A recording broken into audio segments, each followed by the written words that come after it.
அன்புள்ள ஆண்டவரே உமக்கு ஸ்தோத்திரம் செலுத்துகிறோம். இந்த ஆசீர்வதிக்கப்பட்டதான இந்த ஞாயிற்றுக்கிழமைக்காக ஸ்தோத்திரம். ஆண்டவரே தந்த நல்ல நாளுக்காக ஸ்தோத்திரம், நித்திய நாளுக்காக ஸ்தோத்திரம், தேசிய நாளுக்காக ஸ்தோத்திரம். ஆண்டவரே உமக்கு ஸ்தோத்திரம். ஆராதிக்கிற அந்த நாளுக்காக ஸ்தோத்திரம். ஆராதிக்க வந்திருக்கிற ஆசீர்வதிங்க. அந்த மாதிரி சீக்கிரம் பண்ணுவான். கடந்த நாட்கள் காத்தி நடத்தனே ஆசீர்வதித்தேன். ஆண்டவரே உமக்கு ஸ்தோத்திரம், ஸ்தோத்திரம், ஸ்தோத்திரம். ஆண்டவரே ஆசீர்வதித்து பண்ணுவா. காரியங்களை செய்யும் பாடல் ஜபான் செய்திகளை ஆசீர்வதித்தா. இயேசுவின் நாமத்தில் ஜெபிக்கிறோம் நல்ல பிதாவே. ஆமென். நம்பி வந்த யாவருக்கும் நன்மை செய்பவர், தேடி வந்த யாவரையும் வாழ வைப்பவர். நம்பி வந்த யாவருக்கும் நன்மை செய்பவர், தேடி வந்த யாவரையும் வாழ வைப்பவர். இயேசு என்றும் நல்லவர், இயேசு என்றும் வல்லவர், இயேசு நம்மை கைவிடாதவர். இயேசு என்றும் நல்லவர், இயேசு என்றும் வல்லவர், இயேசு நம்மை கைவிடாதவர். நம்பி வந்த யாவருக்கும் நன்மை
யோவேல் தீர்க்கதரிசியின் புஸ்தகம் 2ஆம் அதிகாரம் 28ஆம் வசனத்தை நாம் வாசிப்போம். யோவேல் தீர்க்கதரிசியின் புஸ்தகம் 2:28. அதற்கு பின்பு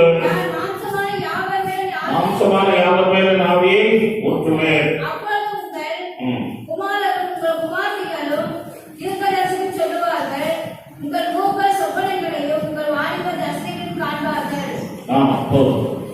வாசித்த வசனத்துல ஆண்டவர் சொல்லுகிறார், கடைசி நாட்களிலே நான் மாம்சமான யாவர் மேல் ஆவியை ஊற்றுவேன் என்று சொல்லுகிறார். இது ஒரு கடைசி காலமாக இருக்கிறது. கடைசி நாட்களிலே நாம் வந்திருக்கிறோம். உலகத்தின் முடிவுக்கு சமீபமாய் நாம் வந்திருக்கிறோம். ஆகவே ஆண்டுடைய ஆவியானவர் பெந்தெகோஸ்தே நாளிலே பூமிக்கு இறங்கி வந்த ஆவியானவர் பரலோகத்துக்கு மறுபடியும் போகல. அல்லேலூயா. பரலோகத்துக்கு மறுபடியும் அவர் பூமியில் தான் இருக்கிறார். ஆகவே அந்த ஆவியை ஊற்றிக் கொண்டே இருக்கிறார். ஆவியை உங்கள் மேல் ஊற்றுவேன் என்று சொன்ன தேவன் ஆவியானவரை மூலமாக நமக்கு ஆவியை ஊற்றிக் கொண்டே இருக்கிறார். உலகம் முழுவதும் ஆவியை பெறுகிறார். கத்தோலிக்க திருச்சபையில் கூட என்ன செய்யறாங்க? அவர்கள் காத்திருந்து ஜெபித்து அபிஷேகம் பெற்று விடுகிறார். பம்பாய் பட்டணத்திலே 300 கன்னியாஸ்திரிகள் அபிஷேகம் பெற்றுகிறார். ஆகவே தேவனுடைய பிள்ளைகள் அவர்கள் பேர் சொல்லுகிற அபிஷேகம் பெற்று விடுகிறார். நீங்கள் கண்டிப்பாக அபிஷேகம் பெற்றுக் கொள்ள வேண்டும். ஆண்டவர் ஆவியை ஊற்றுகிறவராக இருக்கிறார். இந்த நாட்டில் இந்த ஆவியானவருடைய ஒரு காலத்திலே நாம் வாழ்ந்து கொண்டிருக்கிறோம். ஆகவே நாம் ஆவியில் அபிஷேகத்தை நாம் பெற்றுக்கொள்ள வேண்டும். ஏனென்றால் வேதம் சொல்கிறது, அவருடைய ஆவி இல்லாதவன் அவருடையவன் அல்ல. ரோமர் 8:9 சொல்லப்பட்டிருக்கிறது. அவருடைய ஆவி இல்லாதவன் அவருடையவன் அல்ல. ஆகவே ஆவியானவரை பெற்றுக்கொள்வது நல்லது. நாம் ஆவியினாலே நிறைந்து வாழ்வது நல்லது. அப்போ பிசாசு நம்மை மேற்கொள்ள முடியாது. ஆவியானவர் என்ன செய்வார்? சாத்தானுக்கு எதிர்த்து நிற்பார்.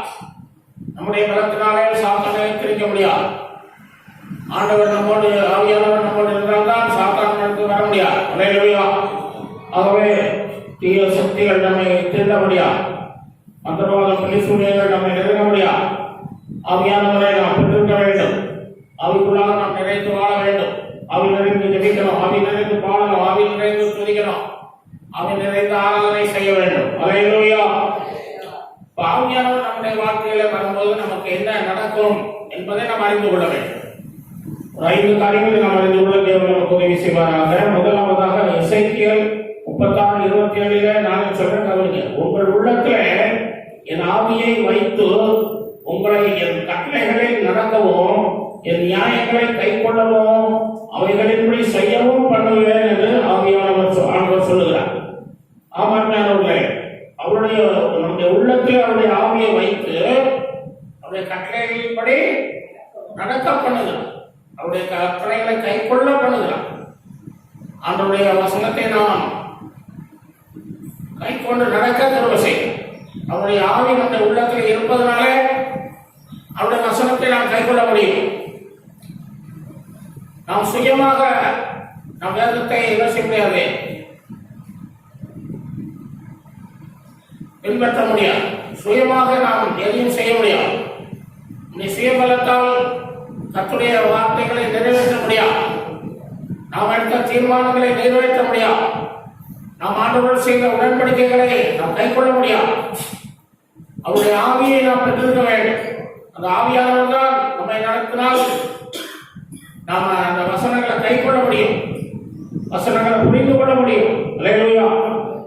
ஆம், ஆவியை பெற்றுக்கொள்ளாதவர்கள் வேதத்தை வாசித்தால் அவர்களுக்கு ஒன்றும் புரியாது. நம்முடைய அண்ணாதுரை, கனம் பெற்ற அண்ணாதுரை அவர்கள், எம்ஜிஆர், நம்முடைய பிரதமராக இருந்தவர் நேரு, இந்திரா காந்தி, இவர பெரியார் அவர்கள் எல்லாம் பைபிள் வச்சு படித்தாங்க. தமிழ், இங்கிலீஷ், ஹிந்திகள்லாம் வச்சு படித்தாங்க. ஆனா என்ன பிரயோஜனம்? அவங்களுக்கு புரியல. என்ன செய்யல? புரியல.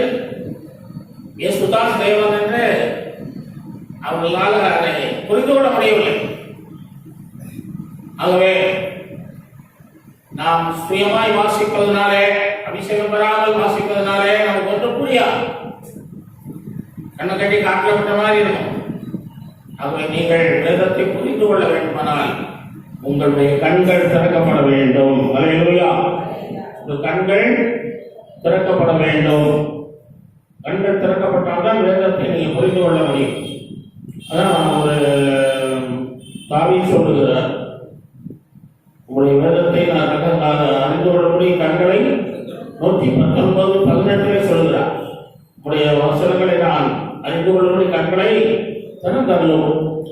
அப்போ நம்ம வாசிக்கிறோம், யோவான் 14:7-8 வாசிக்கிறோம், ஆவியானவர் பாவத்தை குறித்தும் நீதியை குறித்தும் நியாய தீர்ப்பை குறித்தும் கண்டித்து உணர்த்துவார் சொல்லப்படுது. ஆவியானவர் உங்களிலே வரும்பொழுது என்ன செய்கிறார்? பாவத்தை குறித்து கண்டித்து உணர்த்துவார், நீதியை குறித்து கண்டித்து உணர்த்துவார், நியாய தீர்ப்பு வருகிறது கண்டித்து உணர்த்துவார்.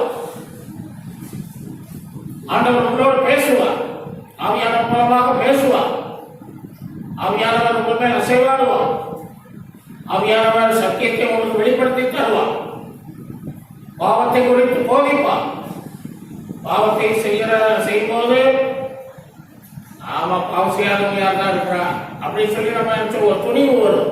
அபிஷேகம் பெறாவிட்டார், அபிஷேகம் பெற்றிருந்தால் ஒரு பாவத்தை செய்தாலும் ஆவியானவர் சொல்லுவார், உனக்கு இதனாலே என்ன கஷ்டம் வரும், என்ன நஷ்டம் வரும், என்ன உபத்திரவம் வரும் என்று சொல்லுவார். அல்லேலூயா. ஆவியானவர் சொல்லுவார். அப்ப நீங்க அந்த பாவத்தை அறிக்கை செய்து விட்டுருவீங்க. அல்லேலூயா. மறுபடியும் செய்ய மாட்டீங்க. தாவீது ஒரு பாவம் செய்யும் போது என்ன செய்யறாரு? உங்களுடைய பரிசுத்த ஆவியை என்னிலிருந்து எடுத்துக்கொள்ளாமல் இருந்தது என்று சொல்லி 51ஆம் சங்கீதத்துல அவர் சொல்லக்கூடியவராக இருந்தார். 51:11 சொல்றார், உங்களுடைய பரிசுத்த ஆவியை என்னிலிருந்து எடுத்துக்கொள்ளாத நான் ஒரு பாவத்தை செய்த மன்னியும் என்று வேண்டிக் கொள்கிறார். அப்பொழுது ஆண்டவர் அவருக்கு இறக்கி பரிசுத்த ஆவியை அவரை விட்டு எடுத்துக்கொள்ளாமல் அவருக்கு மறுபடியும் அந்த ஆவியை புதுப்பித்து கொடுத்தார். அல்லேலூயா. ஆகவே பரிசுத்த ஆவியானவர் பாவத்தை குறித்து உங்களுக்கு கண்டித்து உணர்த்துவார். அப்ப நீங்க பாவம் செய்ய மாட்டீங்க, பரிசுத்தமாய் வாழ்வீங்க. அல்லேலூயா. இரண்டாவது, நீதியை குறித்து என்ன செய்வார்? கண்டித்து உணர்த்துவார். நீதியை குறித்து, நீதியாய் நேர்மையாய் வாழ்வதை குறித்து அவங்களோடு பேசுவார். போன வாரத்தில் பார்த்தோம், நீதியின் சார்பை நமக்கு தருத்திருக்கிறார் சொல்லி 61:10 சொல்லிருக்கு, நீதியின் சார்பை உங்களுக்கு கொடுத்திருக்கிறார். ஆண்டவர் சிலுவையிலே மரித்து ரத்தம் சிந்தி நமக்கு சம்பாதித்து கொடுத்தது நீதியின் சார்பை. அல்லேலூயா. ஆமா, அந்த சார்பையை நாம் அணிந்திருக்க வேண்டும், நீதியாய் வாழ வேண்டும். ஏதாவது வாழக்கூடாது, பரிசுத்தமாய் வாழணும். நீதி என்றால் என்ன என்று நீங்கள் வேதத்தை வாசித்து அறிந்து கொள்ள வேண்டும். தேவனை நீங்கள் அறிந்து கொள்வது நீதி, தேவனை தேடுவது நீதி, தேவனை ஆராதிப்பது நீதி, ரட்சிப்பு ஒரு நீதி, ஞானசானம் ஒரு நீதி, அபிஷேகம் ஒரு நீதி, பிரித்தெடுக்கப்படுவது ஒரு நீதி, ஆண்டவருக்காக சாட்சியை வாழ்வது ஒரு நீதி. அல்லேலூயா. இந்த நீதியை குறித்து ஆவியானவர் பேசுவார். அப்புறம் நியாய தீர்ப்பை குறித்து உங்களோட கண்டித்து உணர்த்துவார். மூணாவது என்ன செய்வார்னா, நியாய தீர்ப்பை குறித்து சொல்லுவார். நியாய தீர்ப்பு இருக்குன்னு சொல்லி சாத்தான் சொல்லுவான், அதெல்லாம் கிடையாது, அவர் அன்புள்ளவர்ப்பா, அவரை என்ன செய்வார், எப்படி கேட்டுட்டு இருக்கிறாங்க, எவ்வளவு கோடிக்கணக்கான ஜனங்கள் மறித்திருக்கிறாங்க, உயிரோடு இருக்கிறாங்க, அவங்களெல்லாம் போட்டு ஒருத்தரையா போட்டு விசாரிச்சுட்டு இருக்கவங்க அவர் நேரம் இருக்கேன் சும்மா அடிச்சு சொல்றாங்க. ஆனா நம்பாத சொல்லுவோம் சாத்தான். அதனால தான் ஆண்டவர் எழுதி வச்சிருக்கிறார். அந்த லாசரு ஐஸ்வர்யவான் சட்டத்தை கூட எழுதியிருக்காரு, வேதத்துல எழுதி வைத்திருக்கிறார். அல்லேலூயா. ஆமா, அது பொய்யல்ல. ஆவியானவர் உங்களோட இருந்தால் அது நீங்க நம்புவீங்க. ஆமா, உண்மைதான், ஆண்டவரே வாய் திறந்து சொல்லி இருக்கிறார், அவர் பொய் சொல்லுகிறவராக என்று சொல்லி நீங்கள் ஆவியானவர் மூலமாக உணர்ந்து கொள்வீர்கள். அல்லேலூயா. உங்களை உணர்த்தும், உங்களை உணர்த்தும். அபிஷேகம் பெற்றோம் சொல்லி சொல்லி கொதிக்கிறது ஆடுவது அல்ல.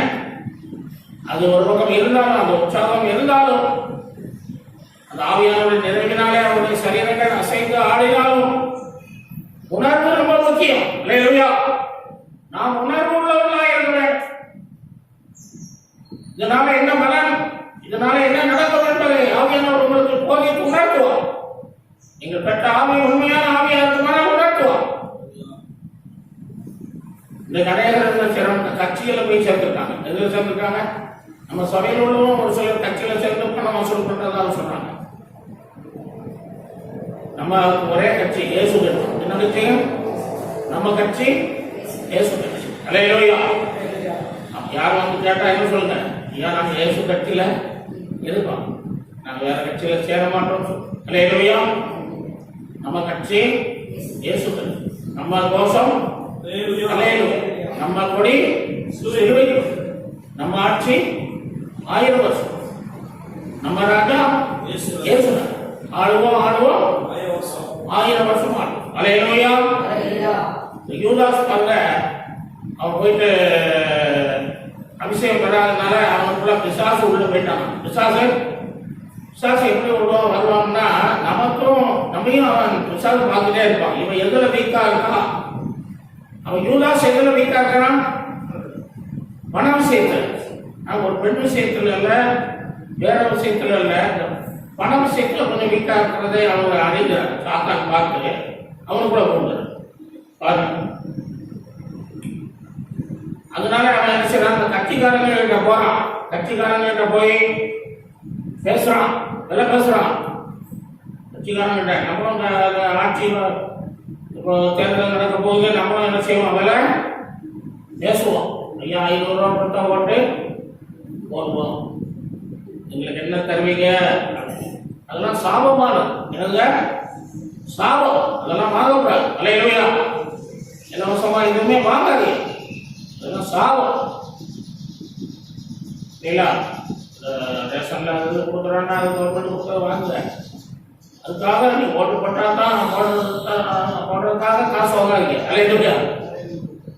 உரிமை அதை விட்டு கொடுக்காதீங்க. சுதந்திரம் அதை பாதுகாப்பு கொடுங்க. அதான் அந்த யூதாஸ் பார்க்க கட்சியில போய் சேர்றான். வேதபாரவன் சல்சேயர் நேர் சல்தான் போய் இருக்கிறான். அவங்க கூட நான் சேர்றேன் சொல்லி கடைசியில் அவனோட வயிறு என்ன செய்யுது? வெடிச்சு போகுது. வயிறு வெடிச்சு போகுது. வேதம் சொல்லுகிறது அவனுடைய பேர் ஜீவ புஸ்தகத்திலிருந்து திருக்கப்பட்டு போனதான். என்னமா செய்தது? அவன் பேரே தெரிவிட்டான். அங்க இருந்தது அவன் பேரு. அதை என்ன செய்தாரு? போட்டார். இல்ல அண்டர்லைன் பண்ணிட்டார். இவன் நரகத்துக்கு போகிறவன். உங்க பேர் ஜீவ புஸ்தகத்தில் இருக்கு. அல்லேலூயா. ஜீவ புஸ்தகத்தில் இருக்கு. அப்புறம் அரசியல்ல போய் சேரணுமா? அதுல உங்க பேர் இருக்கணுமா? கட்சியில இருக்கணுமா? எங்கேயுமே பேரை கொடுத்து மாட்டிக்கிறாங்க. அல்லேலூயா. ஆமா, ஆண்டோடைய பிள்ளைகள் எதையும் சிக்கிக் கொள்ளக்கூடாதுன்னு சொல்லப்படுது. என்ன செய்யக்கூடாது? சிக்கிக் கொள்ளக்கூடாது. அதை விட்டீங்கன்னா அப்புறம் எடுக்க முடியாது. அதனால நமக்கு கர்த்தர் கட்சி நம்மை காப்பாற்றுறது. கர்த்தர் காப்பாற்று. அல்லேலூயா. கர்த்தர் நமக்கு உதவி செய்வார். கட்சி உதவி செய்ய வேண்டாம், கர்த்தரை செய்வார். கர்த்தரை நம்பி ஜெயிங்க. அல்லேலூயா. ஞாபகம் எடுக்கணும். கர்த்தருக்காக வாழ்வேன்னு சொல்லி நம்ம ஞாபகம் எடுக்கணும். அந்த உடன்படிக்கையை நிலைத்திருங்க. அபிஷேகம் பெற்றுக்கொள்ளுங்க. இந்த ஆவியானவரை என்னால நிலைத்திருக்க முடியல, பாவத்தை செய்கிறேன், கட்சியில சேர்ந்துடுறேன், அந்த முயறேன் இந்த முயறேன், என்னால செய்ய முடியலன்னு சொன்னா ஆவியானவரை அழைத்தீங்கன்னா அவர் வருவார். அல்லேலூயா. ஆவியானவர் உங்களுக்கு உதவி செய்வார். அல்லேலூயா. நம்முடைய பலவீனங்களில் என்ன செய்றாங்க? அவரு ஆவியானவர் உதவி செய்கிறார். பாட்டு பலவீனங்கள் உதவி செய்கிற ஆவியானவரை சொல்லி பார்த்து நிறைய பாட்டுகளை ஆவியானவர் பாட்டு எல்லாம் படிங்க. படிச்சு காத்திருந்து ஆராதனைக்கு சீக்கிரமாய் வந்து ஆவியை நிறைந்து பாடி அபிஷேகம் பெற்றுக் கொள்ளுங்கள். ஆமா, பெற்றுக்கொள்ளணும். அதுக்காக நீங்க அதிகமா ஜெபிக்கணும். சரியான நமக்காக சொல்லுவோம். இரண்டாவதாக தேவனுடைய முகத்தை நீங்கள் தரிசிப்பீர்கள். தேவனுடைய முகத்தை தரிசிப்பீர்கள். எசேக்கியேல் 39:29 நாம் பார்க்கிறோம். நாம் இஸ்ரவேலும் சொத்தாமையின் ஆவியை ஊற்றினபடியினாலே என் முகத்தை இனி அவர்களுக்கு மறைக்க மாட்டேன் என்று கர்த்தராகிய ஆண்டவர் சொல்லுகிறார்.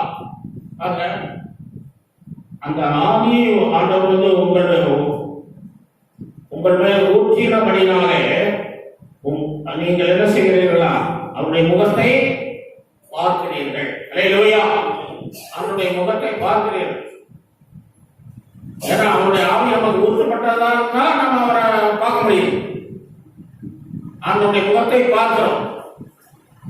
அவருடைய முகத்தை நாம் பார்ப்பது நமக்கு நல்லது. அல்லேலூயா.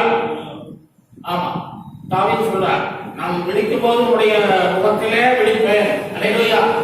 விழிக்கும் போது என்ன செய்வேன்? காலையிலே விழிக்கும் போது மலையாளத்தில் ஒரு அம்மா, மலையாளத்துக்கார் இருந்தார், அவர் சொல்லுவாரு, ஒரு அம்மா சொல்லுவாங்க, ஆண்டவரே உன்னுடைய பொன்முகத்தை காணணுமே. என்ன முகத்தை? பொன்முகத்தை காணணுமே. நல்ல ஒரு வார்த்தையா இருக்கும். அப்படி இந்த முகத்தை பார்க்கத்தான் எல்லாரும் விரும்புகிறார். மோசே விரும்புகிறார், உன்னுடைய முகத்தை பார்க்கணுமா ஆண்டவரேன்னு சொல்லி ஒரு இடத்துல விரும்புகிறார் இல்லையா? யாக்கோபு இரவெல்லாம் போராடுறாரு, உன்னுடைய முகத்தை காண்பியும் என்று சொல்லி. அநேக பரிசுத்தவான்கள் போராடி இயேசுவை பார்த்தார்கள். அல்லேலூயா. இயேசுவின் சாயலை கண்டார், இயேசுவின் முகத்தை பார்த்தார்கள். அல்லேலூயா. இயேசு சொன்னார், நான் பரலோகத்துக்கு போகிறபடினாலே நீங்கள் என்ன செய்வீர்கள்? என்னை தேவதூதர்கள் ஏறுகிறதையும் இறங்குகிறதையும் காண்பீர்கள். அப்புறம் அந்த ஏணி பரலோகம் வைக்கப்பட்டிருக்கிறது, அது மேல நான் எப்பதையும் பார்ப்பீர்கள். அல்லேலூயா. யாக்கோபு பார்க்கிறான், தேவனை பார்க்கிறான். இங்கே ஏணி வச்சிருக்கேன், அதுல தேவதூதர்கள் இறங்குறாங்க, ஏறுறாங்க.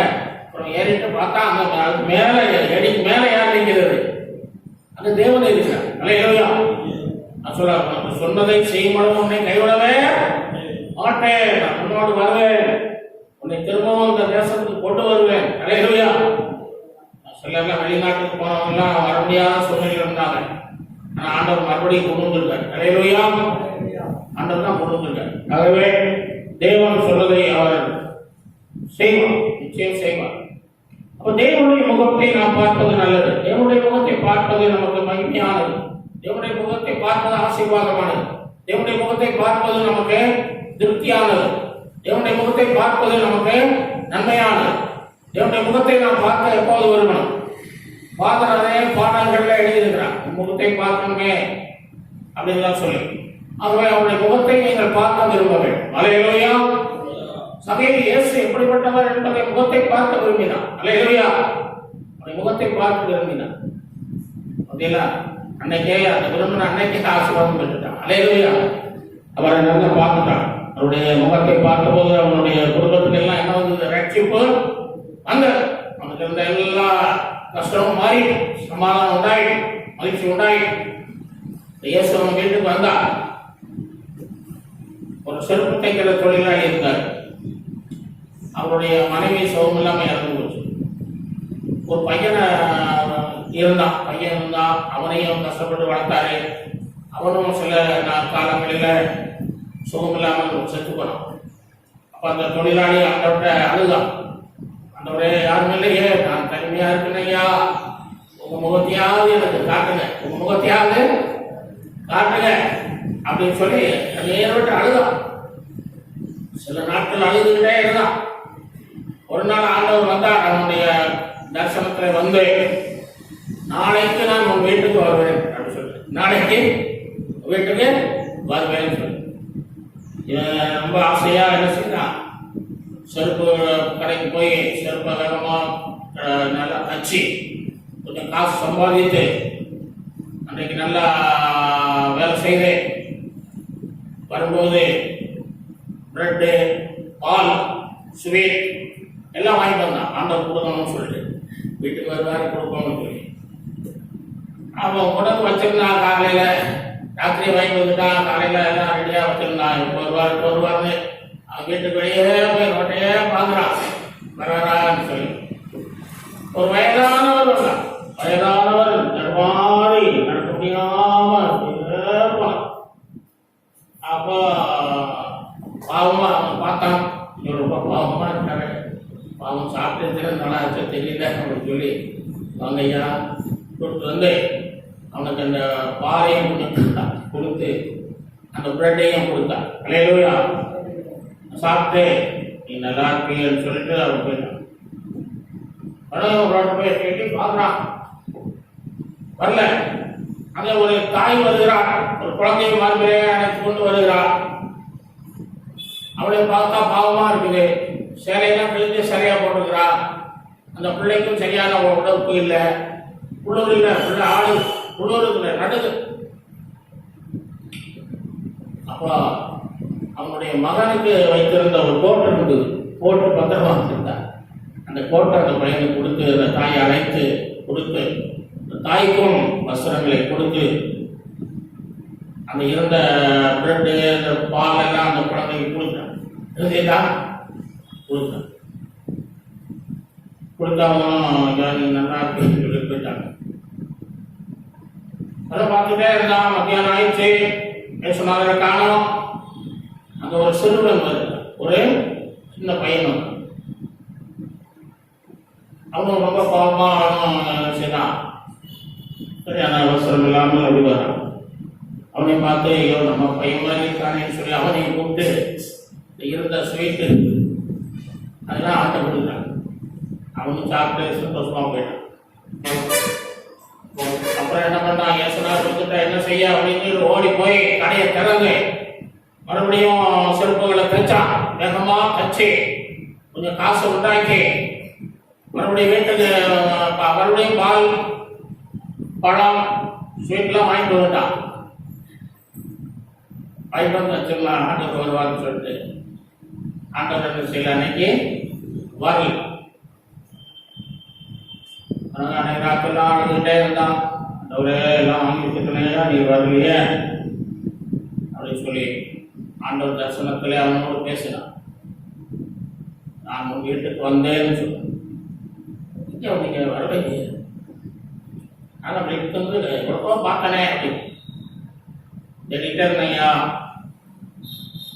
ஒரு வயதான ஒரு மனிதனாக வந்தேன், ஒரு தாய் போல ஒரு குழந்தையை வைத்துக் கொண்டு வந்தேன், ஒரு சிறு பையனாகவும் வந்தேன்.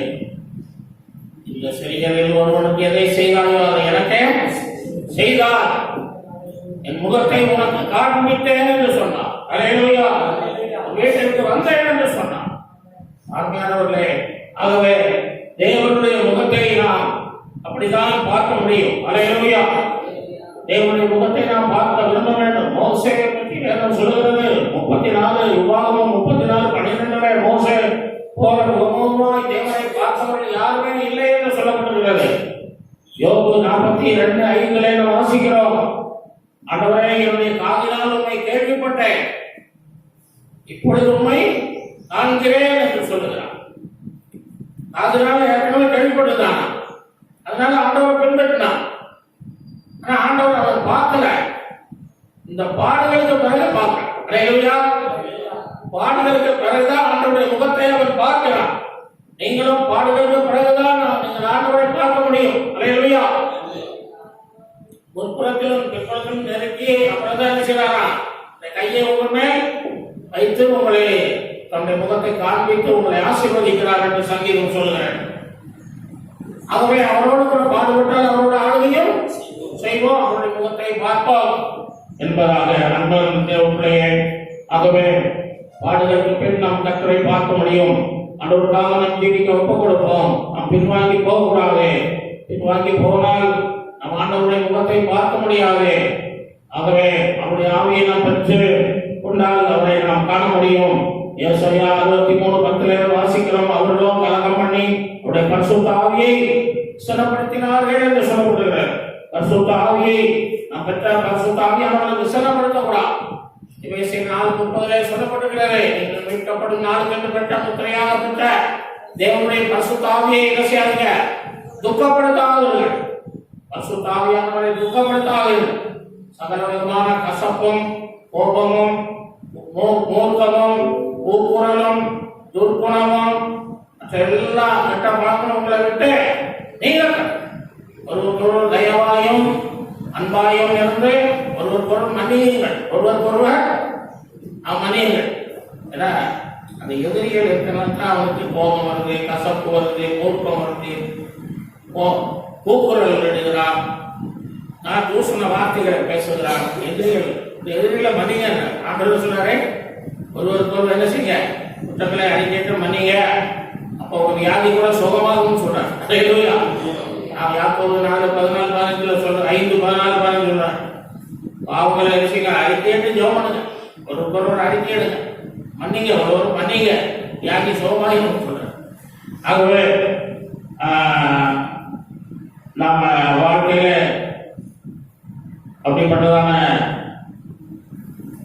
காரியங்களினாலும் நாம் பரிசுத்தமாய் வாழ்வோம். கர்த்தருடைய முகத்தை பார்க்க நம்மை ஆவியினாலே நாம் நிரம்பி வாழ்வோம். கர்த்தர் ஆசீர்வதிப்பாராக. மூணாவது, தேவனுடைய வார்த்தைகளை நம்ப முடியும். இதோ நீதிமொழி 1:23, இதோ என் ஆவியை உங்களுக்கு அனுப்புவேன், என் வார்த்தைகளை உங்களுக்கு தெரிவிப்பேன் என்று சொல்கிறார். ஆண்டவருடைய ஆவி நமக்கு இருந்தால்தான் ஆண்டவருடைய வார்த்தைகளை நாம் அறிந்து கொள்ள முடியும், நம்ப முடியும். ஆகவே ஒருத்தர் நீங்க நிறைய பேருக்கு பைபிள் படிச்சா புரிய மாட்டேங்குது, அந்த அர்த்தங்கள் தெரிய மாட்டேங்குது, அது நம்ப முடியல. ஒரு ஊழியக்கார பைபிளுக்காக படிச்சுட்டு வந்தார், பேர் கிறிஸ்துவர். அதனால அவர் படித்த காலேஜில் பைபிளை பற்றி ரொம்ப வித்தியாசமாக சொல்லி கொடுத்துருக்குறாங்க. அதனால அவர் முடிச்சுட்டு 4 வருஷம் படிச்சுட்டு பிரசவம் பண்றாங்க. அனுபவம் சொல்றார்,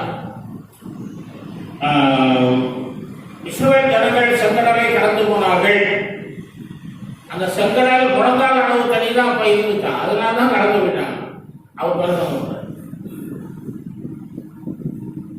கடல்னாலே தண்ணி நிறைய இருக்குன்னு தான் அர்த்தம் இல்லையா? இல்லைன்னா என்ன சொல்லுவாங்க, சின்ன குட்டை இருந்தது, சின்ன ஏரி இருந்தது, அவங்க கடந்து போயிட்டேன்னு சொல்லுவாங்க. கடல்னாலே தண்ணி நிரம்பி இருக்கிறது தான் கடல். அவர் என்ன பிரசவம் பண்றாரு, முழங்கால அளவு தண்ணி தான் இருந்துச்சான், அதனால அவங்க கடந்து போயிட்டாங்க இஸ்ரவேல். அது ஒன்றும் பெரிய அதிசயம் இல்லை அப்படின்னு பிரசவம் பண்றாங்க.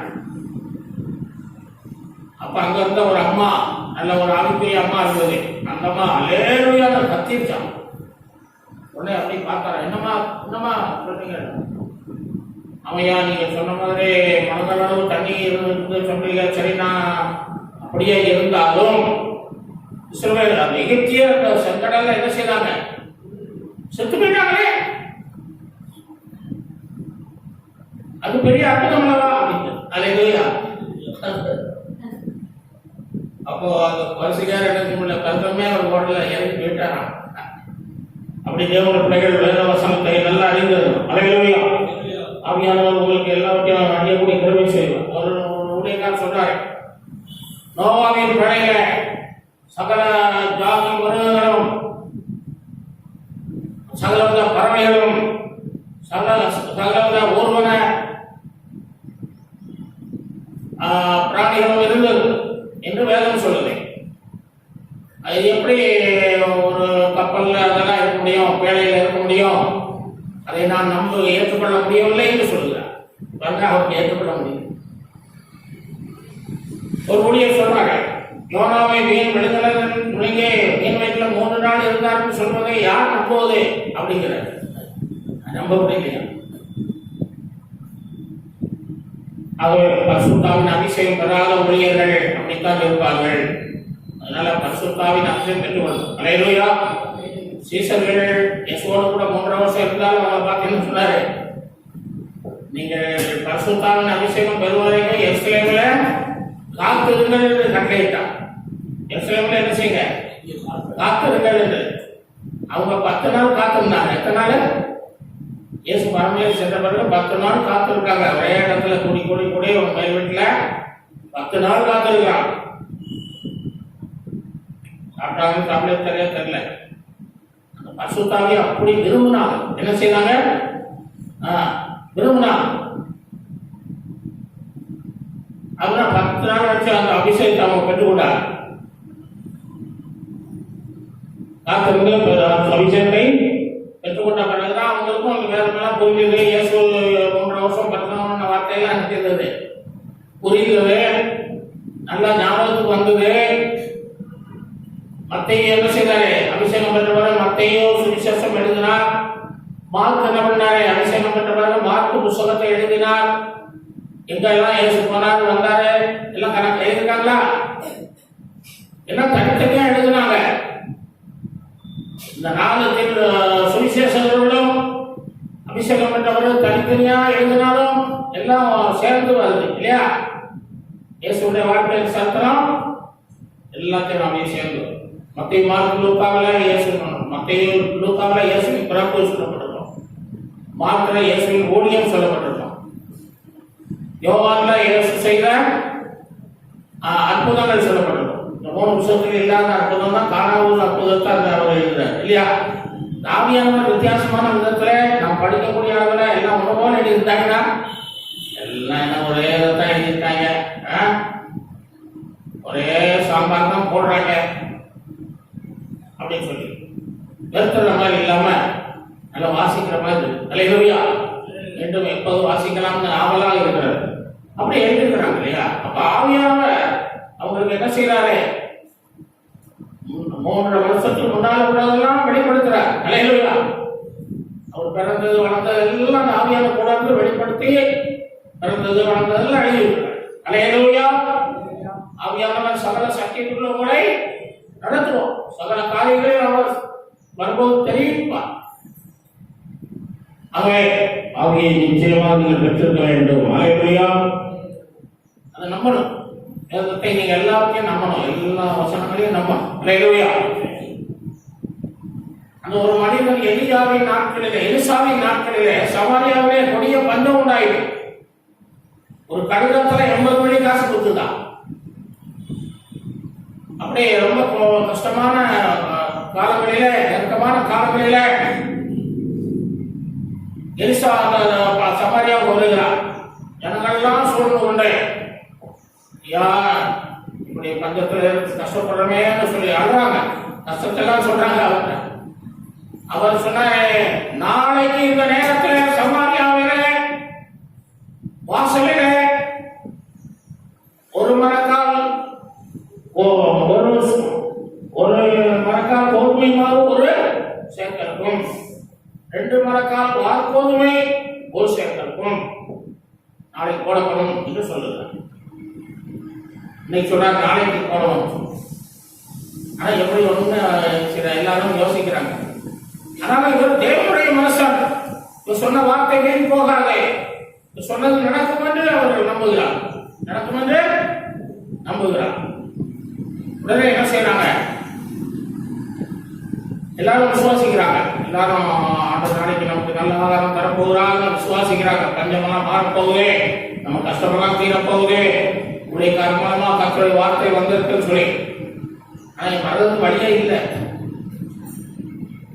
ஆனாலும் பாருங்க, அந்த நேரத்தில் அந்த ஒருத்தை சொல்றாங்க, ஒரு ராஜாவின் பிரதானி ஒருத்தர் சொல்றாங்க, அவரையா பெரிய தீர்க்கதரிசியா இவரு, என்னையா அர்த்தம்லாம் பேசுறேன்? வானத்திலிருந்து ஆண்டவர் வானத்தை திறந்து கொட்டுனாலும் அதெல்லாம் நடக்குமா? என்ன பேசுற? அப்ப அவர் சொன்னாரு, அதை கண்ணால பார்ப்பேன், ஆனா நினைக்க மாட்டேன், பார்க்க முடியாது. அதே மாதிரி மறுநாள் போட்டாங்க. எல்லாரும் சேர்ந்து என்ன செய்யறாங்க? அந்த பிரதானியா வாசல்ல நெருக்கி கீழே தள்ளி மிதியும் வச்சு கொண்டு விட்டாங்க. என்ன செய்யறாங்க? எல்லாம் பஞ்சத்துல பல வருஷமா கஷ்டப்பட்டு இருக்கிறாங்க. அவங்க அவளா வாங்குறதுக்கு வந்து கீழே நிக்கிறாங்க. பிரதானியா என்ன பண்ணாங்க? இவதான் பிரதானி, இவன் ஒழுங்குபடுத்துறாங்க. இவனையே ஒழுங்கு இருக்காங்க. ஓட்ட மிதி ஒன்னே சத்தேவம் நம்முடைய வார்த்தையை நம்பலன்னா சரி என்ன செய்வோம்? ஆகவே நம்முடைய வார்த்தையை நாம் நம்புவோம். நம்மை ஆசீர்வதிப்பார். கர்த்தருடைய வார்த்தையை ஆவியானவரை பெற்றுக்கொண்டவர்கள் குறித்து 4வது பார்க்கிறோம். அவன் நீர்க்கால்களில் ஓரமாய் நடப்பட்ட மரத்தை போல செழிப்பாய் வளருவான். ஏசாயா 44:3 வாசிக்கிறோம். அவனுமே தண்ணீரையே வளர்ந்த நிலத்து மேல் அவர்களை ஊற்றுவேன். என் சந்ததியின் மேல் உன் சந்ததியின் மேல் என் ஆவியையும் உன் சந்தானத்தின் மேல் என் ஆசீர்வாதத்தையும் ஊற்றுவேன். அவர்கள் புல்லின் நடுவே நீர்க்கால்களில் ஓரத்தில் உள்ள அலரி செடிகளைப் போல வளருவார்கள் என்று சொல்லி ஆமாம் ஆவியானவரை நாம் பெற்றுக்கொண்டால் நம்முடைய வாழ்க்கை என்ன செய்ய செழிப்பாய் மாறும். அல்லேலூயா. யோசேப்பின் வாழ்க்கை வறண்டு போச்சு, இருண்டு போச்சு.